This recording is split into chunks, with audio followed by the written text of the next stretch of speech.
अस्सलाम वालेकुम friends, welcome to my plant world. Friends, आज जो प्लांट मैं आपके साथ शेयर कर रही हूँ वो है ये खूबसूरत सा पिंकिश रेड से कलर के फ्लावर्स वाला प्लांट।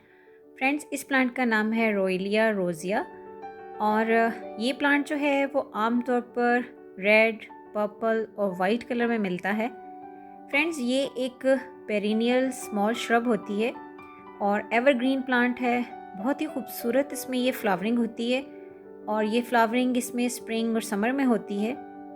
इसके फ्लावरिंग की एक बात ये है कि ये एकदम बंचेस में इकट्ठे सब फ्लावर्स नहीं खिलते हैं, बल्कि वन बाय वन इसका फ्लावर खिलता है। फ्रेंड्स, ये रोइलिया की फैमिली से है, जैसे कि मैक्सिकन पेटूनिया, और उसी तरह से जैसे रोइलिया की बाकी वैरायटीज़ में ये होता है कि उनके फूल बहुत थोड़ी देर के लिए खिलते हैं और फिर दिन को 10-11 बजे तक मुरझाने लगते हैं। बिल्कुल सेम इसी तरह से इसके फ्लावर्स भी दिन को 11-12 बजे के बाद मुरझा जाते हैं। फ्रेंड्स, ये एक बेसिकली वाइल्ड प्लांट है और बहुत कॉमनली अवेलेबल नहीं है। इसकी कुछ वैरायटीज़ ऐसी हैं जो कि मिल जाती हैं और इसका जो पर्पल कलर के फ्लावर वाला रोइलिया प्लांट है जिसका नाम है डेजर्ट रोइलिया, और उस पर मेरी ऑलरेडी एक वीडियो है, उसका लिंक भी मैं डिस्क्रिप्शन में दे दूंगी अगर आप लोग देखना चाहें तो। फ्रेंड्स, रोइलिया के प्लांट्स को ग्रो करना बहुत ही इजी है। ये नॉर्मल से नॉर्मल सॉइल में भी बहुत इजीली ग्रो हो जाता है। बस इस बात का ख्याल रखना है कि इसके लिए जो सॉइल लेंगी वो क्लेई सॉइल नहीं होनी चाहिए, और ख़ास तौर पर अगर हम पॉट में इसको ग्रो कर रहे हैं। और ये इतना इजी प्लांट है कि आप इसे किसी भी किस्म के पॉट में ग्रो कर सकते हैं, ग्राउंड में ग्रो कर सकते हैं। बहुत ही हार्डी प्लांट है और इसके लीव्स देखें कितने ब्राइट शाइनी इसके लीव्स होते हैं और उस पर ये नाजुक से इसमें फ्लावरिंग होती है जो कि बहुत ही अच्छी लगती है। फ्रेंड्स, इसकी अगर हम वाटरिंग की बात करें तो इसको गर्मियों में डेली भी वाटरिंग की ज़रूरत पड़ सकती है और विंटर में आप इसको एक दिन छोड़ के एक दिन पानी इसको दिया जाए तो इसके लिए काफ़ी है। वैसे ये एक मॉइस्चर लविंग प्लांट है।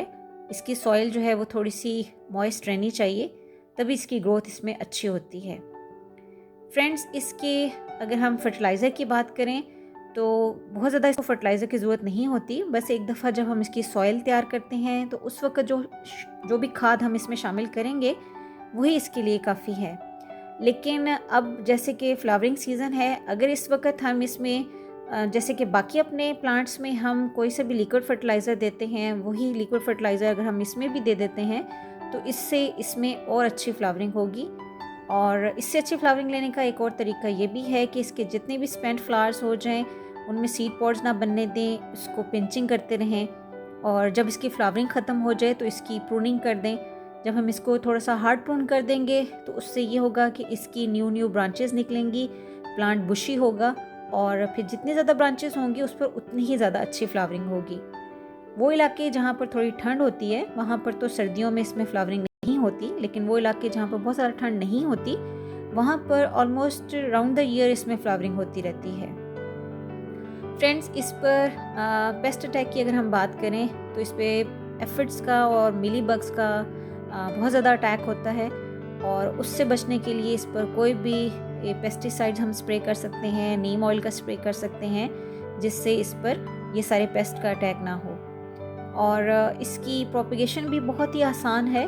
जैसे कि मैंने पहले बताया कि इस पर सीड पॉड्स लगते हैं जैसे कि मैक्सिकन पेटूनिया के होते हैं, उसी तरह से रोइलिया की जितनी भी फैमिली से रिलेटेड प्लांट हैं उन सब में इसी तरह से सीड पॉड्स बनते हैं और इस पर भी सीड पॉड्स बनते हैं और उन सीड पॉड्स से ही वो खुद ही स्प्लिट हो जाते हैं और जहाँ गिरते हैं वहाँ पर भी इनके प्लांट्स जो हैं वो तैयार हो जाते हैं। और इसके अलावा इसको हम कटिंग से भी बहुत आसानी से ग्रो कर सकते हैं। इसकी कटिंग फरवरी मार्च में भी लगाई जा सकती हैं और उसके बाद अगस्त सितंबर में भी इसको कटिंग से बहुत ही आसानी से ग्रो किया जा सकता है। फ्रेंड्स, आपको भी अगर ये प्लांट नर्सरी पर या अपने किसी गार्डनिंग फ्रेंड के यहाँ मिले तो ज़रूर इसकी कटिंग लें और इसको कटिंग से ग्रो करें। बहुत इजीली ग्रो हो जाता है, बहुत ही easy to grow, low maintenance और केयर फ्री प्लांट है। बस एक दफ़ा आप इसे ग्रो कर दें और उसके बाद इसकी फ्लावरिंग आप एंजॉय करेंगे। तो फ्रेंड्स, ये प्लांट होपफुली आपको अच्छा लगा होगा और अगर आपकी गार्डन में मैक्सिकन पेटूनिया है और रोहिलिया की दूसरी वैरायटीज़ हैं, उसके साथ ये वाली भी एक वैरायटी होगी जिसमें इसका ये बहुत ही खूबसूरत सा पिंकिश रेडिश कलर होगा, तो आपको बहुत अच्छा लगेगा। होपफुली फ्रेंड्स आपको आज की ये वीडियो अच्छी लगी होगी। अगर वीडियो अच्छी लगे तो इसे लाइक करें और अगर आप मेरे चैनल पे न्यू हैं तो मेरे चैनल को सब्सक्राइब करें। Thanks for watching.